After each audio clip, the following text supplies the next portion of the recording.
When you think of home console games made by Sega in the mid-90s, a whole host of titles come to mind. If Sega was behind the release, most people know about the game. There is one release, however, that even I was surprised to learn was produced by Sega, a game released on the Sega CD no one really talks about. This is Retro Impressions, and we are looking at Mansion of Hidden Souls. If you've ever played 7th Guest, then you know exactly what's in store for the player. This game is very much in the vein of 11th Hour and D, as it's more of an early interactive movie with puzzle elements than anything else. The story follows Jonathan, who is controlled by the player, and his sister Samantha. While out exploring, they happen upon a butterfly. It's not just any butterfly though, these only appear once every 4 years. Jonathan becomes frustrated with Samantha's desire to follow it to an area they are warned to keep away from, but Samantha is insistent that not only is she going to follow it, she thinks it would be great to become one. They don't really say, but I'm assuming these kids are well under the age of 10, or Samantha has some psychological problems. At any rate, due to her fascination with the butterfly, Samantha ignores her brother and runs off.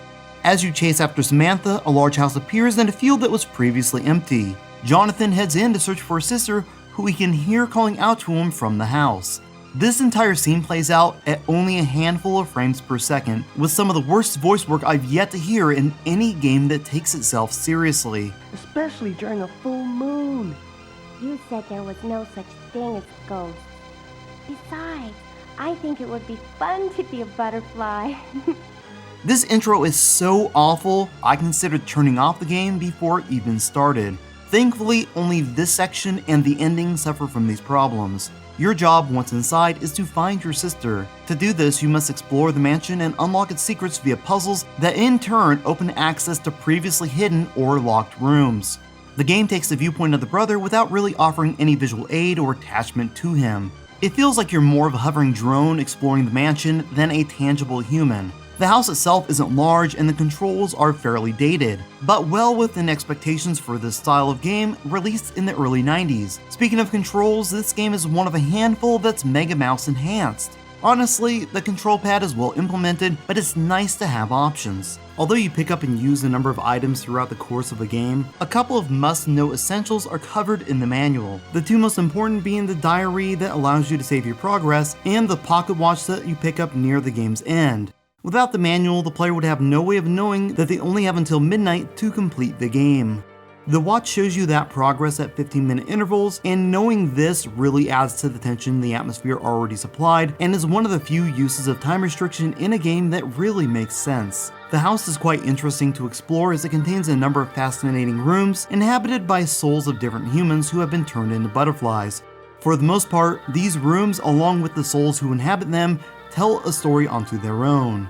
There are a myriad of people who want to help, who don't care, and who have ill intentions. At one point you end up in a room occupied by a spirit called the Collector. This room is full of display cases containing deceased butterflies, and the key to unlock the room's exit is missing.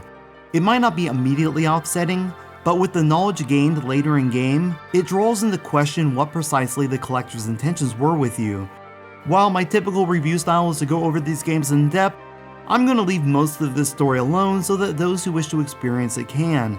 It's important because while games such as Streets of Rage are all about gameplay and how the design enhances those experiences, this game is about the environment and the experience it gives the user via the story being told.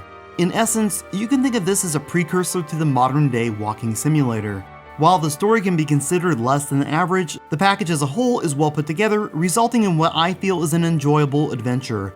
It's actually impressive just how fluid the game and story play out, even decades after it released. The continued commentary of the butterflies residing in various rooms, along with being able to occasionally hear Samantha calling out, breathe life into the environment, helping maintain the player's interest until the story has finished. In fact, the whole audio experience is for the most part incredible. Not so much in the sense that you'll want it on vinyl, because you won't, but that it does an incredible job in helping to convey the story. My heart was racing with anticipation at times, wondering what was around the next turn, or if something might kill me. This is due mostly to the implementation of music and voices, something you will be hard-pressed to find in video games that predate this one. It's interesting to note this game has very clean and clear voice samples and music. so it's very surprising that none of it is Redbook audio, and instead relies on the Mega CD and Genesis sound chips to accomplish the work. It's really quite incredible what Yuji Nomi was able to accomplish, but not really surprising considering his portfolio consists of scoring soundtracks for Studio Ghibli and The Last Emperor. This is without a doubt something you can sit down and knock out in one short evening. It shouldn't take you more than 3 hours to complete your first time through, and less than an hour after you're familiar with what's going on. As always with games that are seldom discussed, it's hard to find any common complaints to cover that are not my own. Most issues people have are the result of not liking this genre, or of expectations that far exceed what a game from 1993 could offer on the hardware that was available at the time.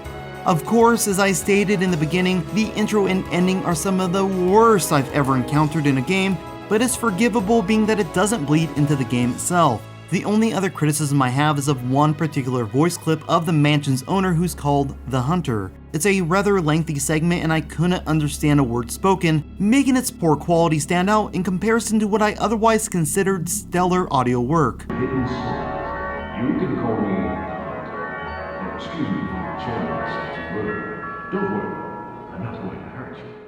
In the end, I feel this is a game worthy of experiencing for those who like games such as D, 7th Guest, and 11th Hour. You're too young. You'll never find your sister. Be aware though, like most games in this category, you likely won't feel the desire to play it a second time, and it's visually dated by any standard that isn't the CDI or Sega CD. As I played through this a couple of times, it really reminded me of a cross between 11th Hour and the first Resident Evil. That is, if all the zombies were changed to butterflies who have a strong desire to talk to you. This game received a remake of sorts on the Saturn under the same name. My friend Stika will be covering it on his channel with a video being available April 26th. If you aren't already subscribed to him, be sure to check out his channel and give a sub so you don't miss out. Thanks for watching. Feel free to leave a positive or negative comment letting me know your thoughts. Click subscribe and leave a like if you enjoyed the video. If you're interested in staying updated on upcoming projects and channel news, follow me on Twitter. Until next time, I'm Genovi and this has been Retro Impressions and Reviews.